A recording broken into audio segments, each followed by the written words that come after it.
Gestión Cultural del Podcast, episodio número 23. Hoy hablamos sobre conceptos básicos sobre la gestión cultural.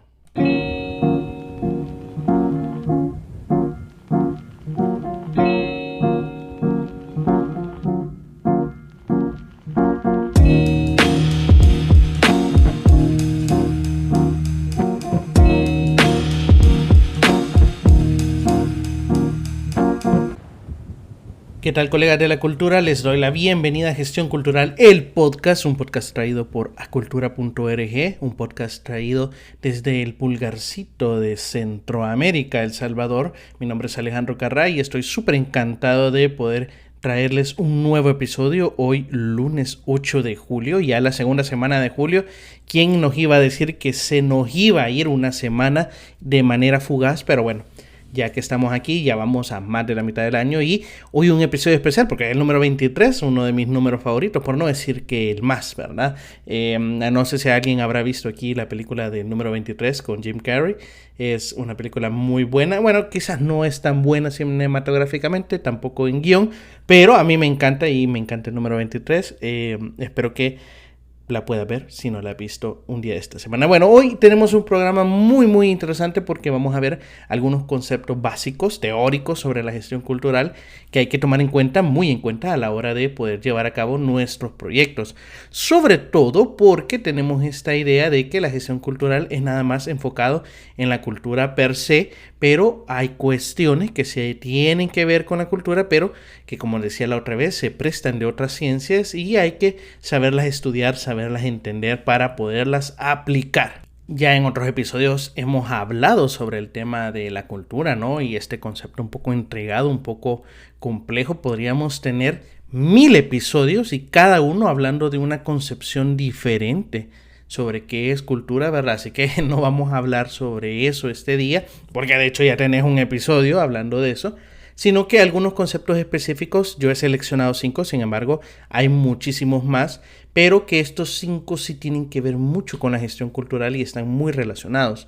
El primero es política cultural, ¿verdad? La política cultural. La política, sin querer o con querer, nos guste o no nos guste, está inmiscuido en todo y en todas las acciones de nuestra vida cotidiana, ¿verdad? La sociedad vive pues conectada, vive en armonía o en una supuesta armonía y hemos decidido que al organizarnos vamos a tener estos líderes que usualmente son líderes políticos, ¿no? Porque viene de la polis, ¿no? De esta reunión. No vamos aquí a hablar sobre qué es política, porque también no es el tema en cuestión, pero sí vamos a saber que la política es esto, ¿no? Estas direcciones que toman estas personas que hemos escogido como líderes o lideresas y que pues regulan nuestra vida cotidiana, regulan nuestras relaciones, cómo nos vamos a relacionar en el trabajo, cómo nos vamos a relacionar en la calle, cómo nos vamos a relacionar en el tráfico, en el comercio, etc.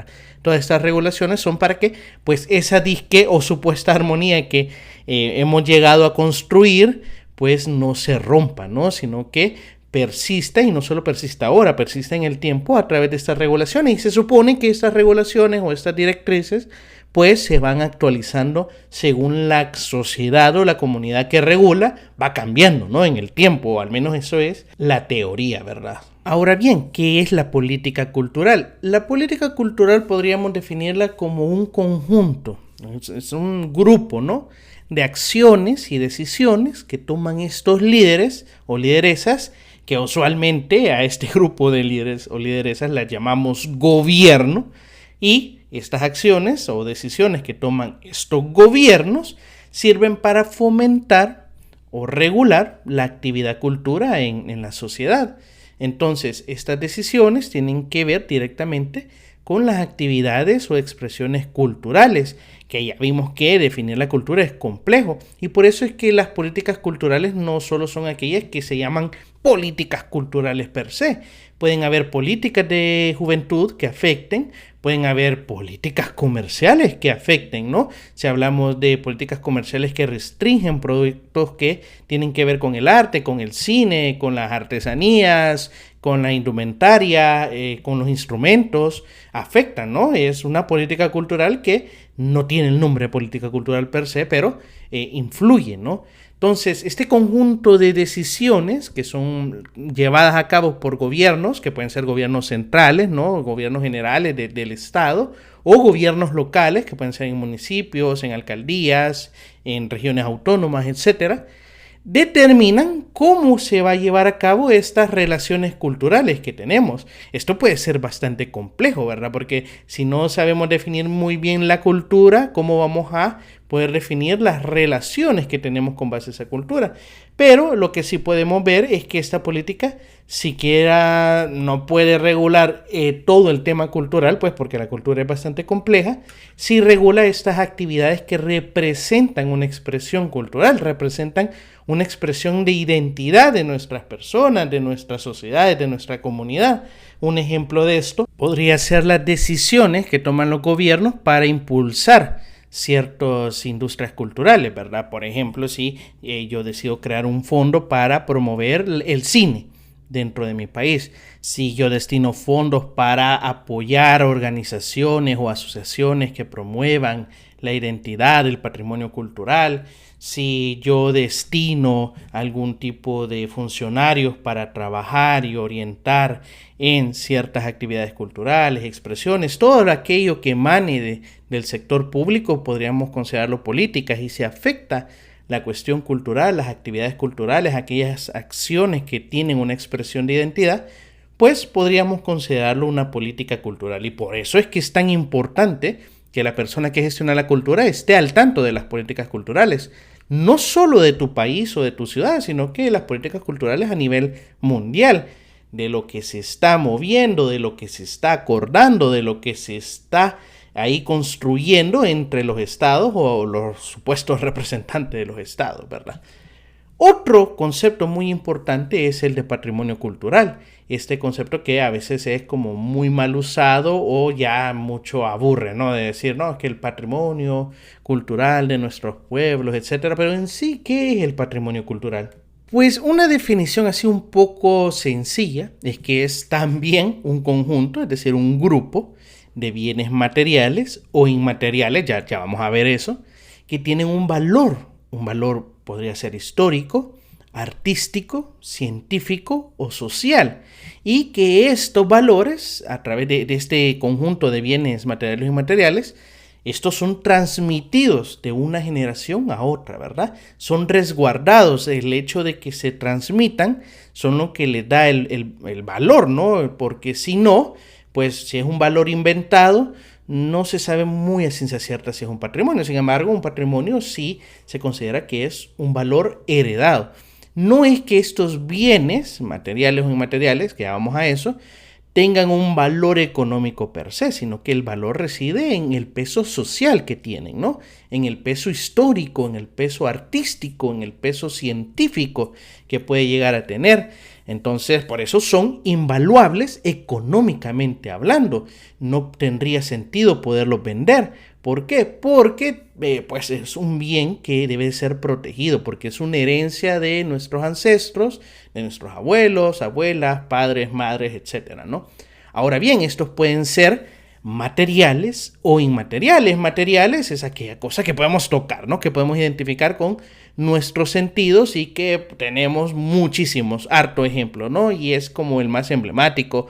Tenemos Machu Picchu, aquí las pirámides mayas, etcétera, etcétera, ¿no? Aquellos lugares que podemos visitar, podemos encontrar, podemos tocar con nuestras manos, podemos ver con nuestros ojos, etcétera, etcétera. Son bienes materiales. Ahora, también el patrimonio podría ser inmaterial. ¿Qué quiere decir esto? Que hay cuestiones, hay herencias, hay valores que se pasan de una generación a otra que en realidad no podemos decir, bueno, aquí las podemos guardar en esta caja fuerte. ¿Cómo qué? Por ejemplo, las tradiciones o la gastronomía.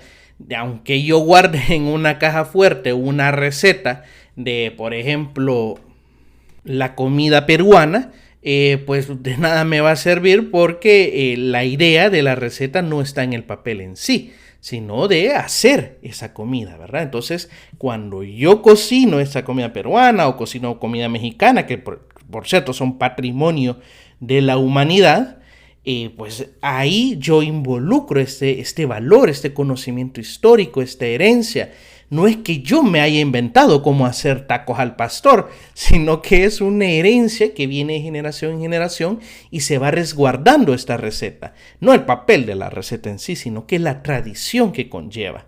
Y aquí también podemos encontrar bailes como el merengue, que también es patrimonio de la humanidad, o el tango, que también es patrimonio cultural inmaterial, ¿verdad? Porque son cosas que no podemos resguardarlas físicamente, sino que solamente tenemos la confianza de que pasarla, el conocimiento, ¿no? De generación en generación, así es como se van resguardando. Y para la persona que gestiona la cultura es uno de sus deberes principales, proteger esta herencia por el valor histórico, el valor social que tienen en la humanidad.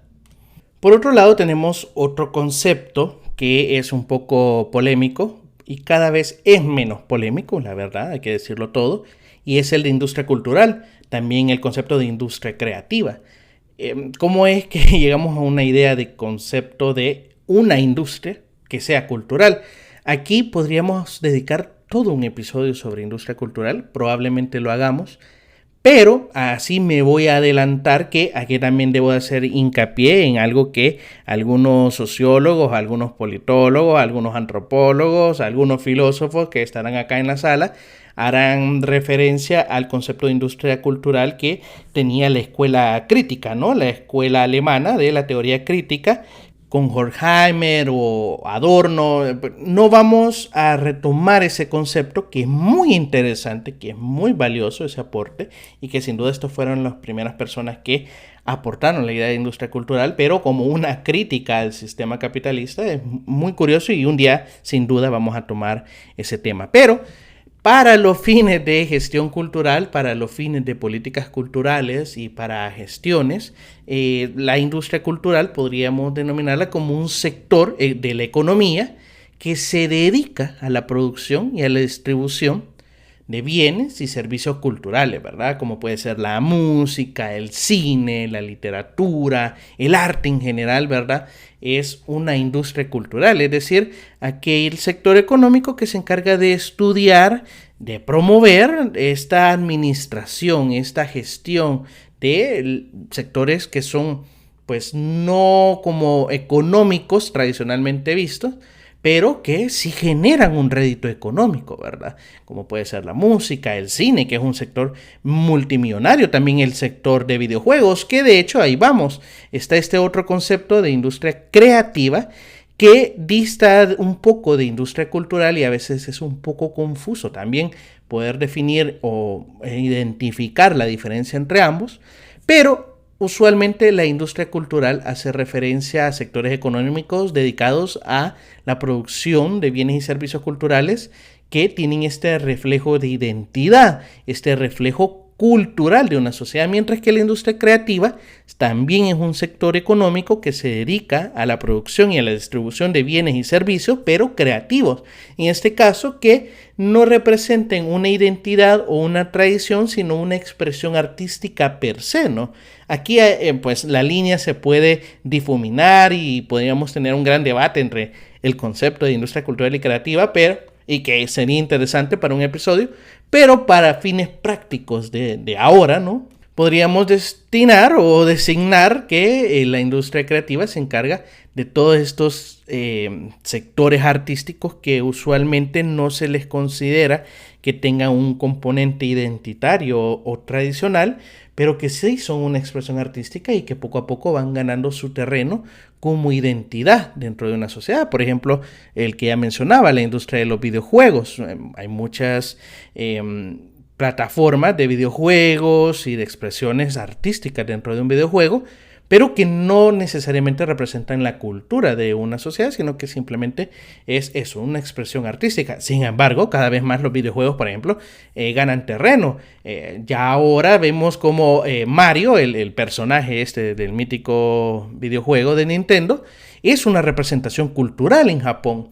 Así que ahí alguien me va a decir si no es una industria cultural el videojuego de Mario Bros. Así que ahí hay mucha tela que cortar, ¿no? Pero digamos que teóricamente ahí está la diferencia, ¿no? La industria cultural es un sector económico que se encarga de bienes y servicios basados en la cultura, y la industria creativa son también un sector económico, pero que se enfoca en la producción y distribución de bienes o servicios creativos o artísticos, ¿verdad? Que pueden ser varios. También el diseño gráfico entra aquí en las industrias creativas, ¿verdad?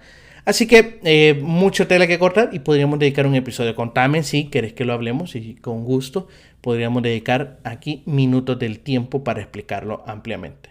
Ahora, con el concepto que me gustaría terminar es el concepto de interculturalidad. ¿Qué significa esto? Interculturalidad es una concepción que cada vez más toma mucha relevancia en el mundo tan interconectado, interdependiente que es ahora, y se refiere a la interacción equitativa y respetuosa, obviamente, entre diferentes culturas, promoviendo el diálogo entre ellas y el entendimiento mutuo. ¿Qué quiere decir, verdad? Que reconocemos que no existe una cultura, sino que existen culturas, existen identidades, porque si solo hubiera una sola identidad, pues ahí sí solo habría una cultura, pero vemos que hay muchísimas identidades, muchísimas sociedades con diferentes expresiones de sí mismas. Y dentro de un mismo estado, dentro de un mismo país, incluso dentro de una misma ciudad, vamos a encontrar diferentes manifestaciones, diferentes expresiones de identidades, de cultura. Por eso ahora los ministerios han pasado a llamarse, por ejemplo, no Ministerio de Cultura, sino que Ministerio de Culturas. ¿Por qué? Porque se reconoce que hay una interculturalidad en el país, en la región en donde están trabajando.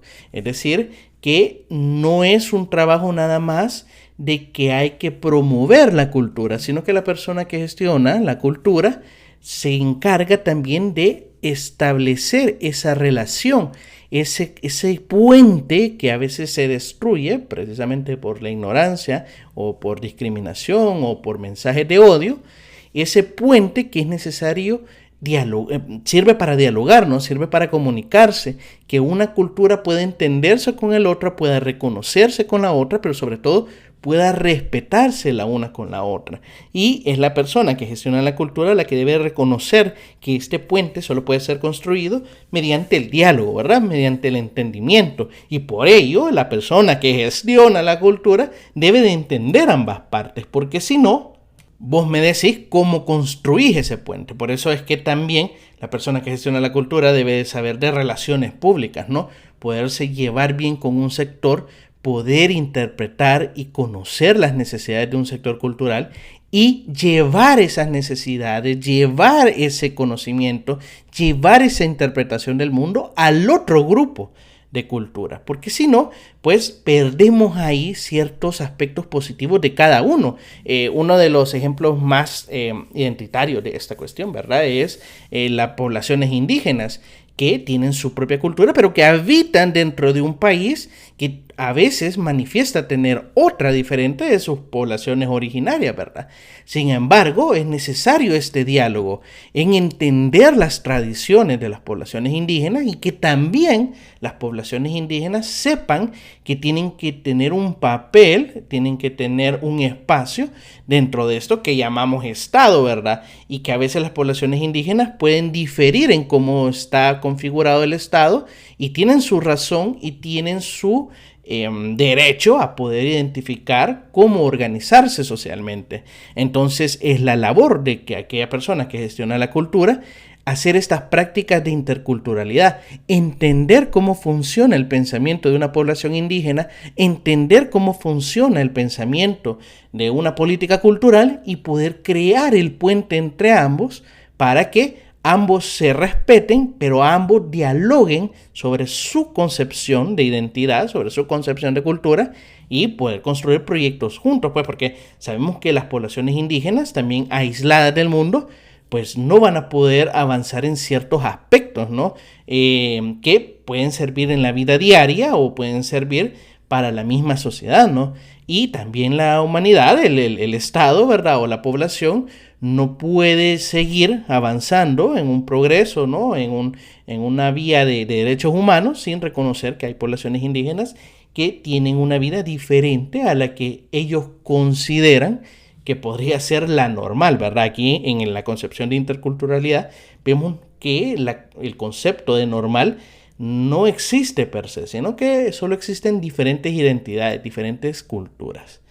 Así que bueno, este fue el episodio de hoy. Quería hablar de estos conceptos, sobre todo porque en la pregunta pasada sobre el jueves, del episodio del jueves, que era el episodio 21, si no me equivoco, hablábamos sobre qué necesitaba una persona para empezar en la gestión cultural y hablábamos de algunos conceptos que yo dije, bueno, es necesario hablar sobre estos conceptos porque a veces no quedan muy claros o quedan así como muy vagos y aquí ya tenemos la base, ¿no?